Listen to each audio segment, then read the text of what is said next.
뭐니 해도 먹는 장사가 최고라고 얘기했잖아요. 그리고 이제 대중적인 맛만 만들어내면은 이제 끝난다라고 얘기를 했어요. 그래서 이제 자기가 나름대로 이제 어떻게 이제 뭐 식당을 이제 한번 해보려고 이제 뭐 3, 40평짜리 해가지고 이제 좀 크게 해서 인테리어도 이제 막 그럴싸하게 해서 이제 하려고 하시는데, 내가 이제 왕년에 뭐 이제 이랬으니까는 뭐 이 정도는 해야지 되지 않냐 뭐 해서, 그러니까 남한테 보여주려고 창업을 하시는 분들이 좀 있어요.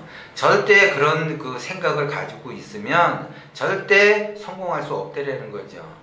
창업은 내가 진짜 돈을 벌기 위해서 창업을 하는 거지 남한테 보여주기 위해서 창업하는 거는 아니에요. 그리고 내가 이게 성공을 한다고 해서 그 사람한테 내가 뭐 도와줄 것도 아니고, 내가 뭐 망한다고 해서 그 사람들이 나를 도와줄 것도 아니에요.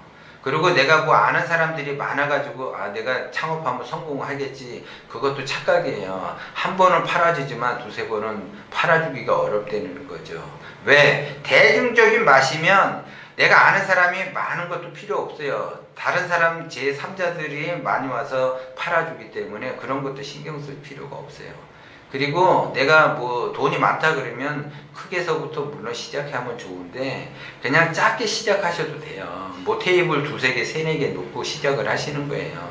지금 이제 예를 들어 어떠신 지금 이제 뭐 무슨 브랜드라 그러면 이제 잘 아실 텐데, 그분도 맨 처음에 시작을 할 때 6평부터 시작을 했어요. 보쌈을. 그래서 나름대로 이제 자기가 그 개발을 이제 그 6평에서 엄청나게 고생을 하면서 나름대로 장사가 이제 안 되니까 안 될수록 자기를 뒤돌아보고 열심히 개발을 했죠, 메뉴를. 그리고 재료와 그 재료 간의 궁합을 맞추면서 노력하다 보니까 사람들이 이제 많이 늘어나게 됐어요. 그러니까 대중적인 맛을 찾게 된 거죠. 만들게 됐으니까 사람들이 많이 찾아오다 보니까는 그 6평이라도 항상 오픈 때서부터 폐점 때까지 줄을 서요. 그러면 6평이라도 오픈하면서부터 폐점 때까지 줄을 서게 되면은 식당 40평짜리보다 매출이 더 높아요. 만약에 내가 뭐 50평짜리를 했다, 60평짜리를 했다, 그럴싸하게 막 인테리어도 하고 해서 뭐 크게 했다, 예를 들어. 근데 내가 대중적인 맛을 만들어내지 못하면 그 6평짜리만도 못해요. 그래서 맨 처음에 이제 조그맣게 시작을 해서 대중적인 맛을 만들어내니까 사람이 계속 줄을 서니까 옆으로 확장해서 지금은 800개 정도의 그 대리점을 가지고 있잖아요. 체인점을 가지고 있잖아요. 그렇게 되는 거예요. 그러니까 하다가 보면 내가 대중적인 맛을 만들어낸다. 그러면 제가 먼저 시간에도 이야기했죠.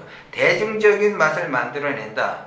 그러면 내가 나만 잘 먹고 잘 살아지는 게 아니고 자자손손 대대로 먹고 산다라고 그랬잖아요. 그 캐파가 이렇게 파이가 엄청나게 커지니까 체인 사업도 할 수도 있고 뭔 사업도 할 수도 있고 다 할 수가 있어요. 근데 과연 내가 대중적인 맛을 만들어낼 수 있는가, 이것이 더 중요한 거지, 내가 무슨 뭐 10평짜리 하느냐 20평짜리 하느냐 30평짜리 하느냐는 중요하지 않다라는 거죠. 내 크기에 맞게, 내 파이에 맞게 어떤 그 영업을 하셔야지 되고, 더더욱 중요한 거는 남한테 보여주는 사업은 필요가 없어요. 내가 내실을 다지면서 내가 어떻게 운영을 하고 남의 핑계 댈 필요도 하나도 없고, 지금 이제 뭐니 해도 먹는 장사가 최고라고 얘기했죠. 그래서 먹는 장사가 최고니까 먹는 장사 식당을 하시는 분들이 엄청나게 많아요. 엄청나게 많고 그분들하고 다 경쟁을 해야지 돼요. 경쟁을 해야지 되는데 그분들이 장사가 안 돼. 왜 안 되느냐? 지금 불경기라고 안 되고 이 동네 수준이 낮다고 안 되고 뭐 별의별 새끼를 다 해요. 이 핑계 저 핑계 대면서 자기는 공부도 안 하고 노력도 안 하고 연구도 안 하고 그냥 남이 탓만 하는 거예요. 그러다가 허송세월 시간만 보내면 그냥 돈만 다 까먹게 되는 거죠. 그래서 돈 까먹기 전에 자기가 나름대로의 어떠한 꾸준히 노력을 해서 공부를 하고 연구를 해서 대중적인 맛을 만들어낼 생각을 하셔야지 되고, 인간은 자기의 아무리 노력해도 자기 수준의 한계가 있어요. 한계. 그 한계를 뛰어넘어야지 되는데 한계를 뛰어넘기가 어려워요. 그러면 배워야지 돼. 다른 데 가서라도 배워야지 된다고요. 그러면 기술 전수를 받든지 아니면 다른 맛집에 가서 일을 하든지 뭐 하든지 해서 꾸준히 노력을 하면 방법이 찾게 돼 있어요. 그러니까 방법을 자꾸 찾다 보면 그 방법하고 동기감화한다 그랬잖아요. 그래서 해결책이 나와요. 그러면 성공하는 거예요. 그러면 자자손손대두로 먹고 사는 건 지장이 없는 거죠. 왜? 나는 대중적인 맛이 무엇인지를 알기 때문에 무엇을 만들어도 대중적인 맛에 의해서 만들 수 있다라는 거죠.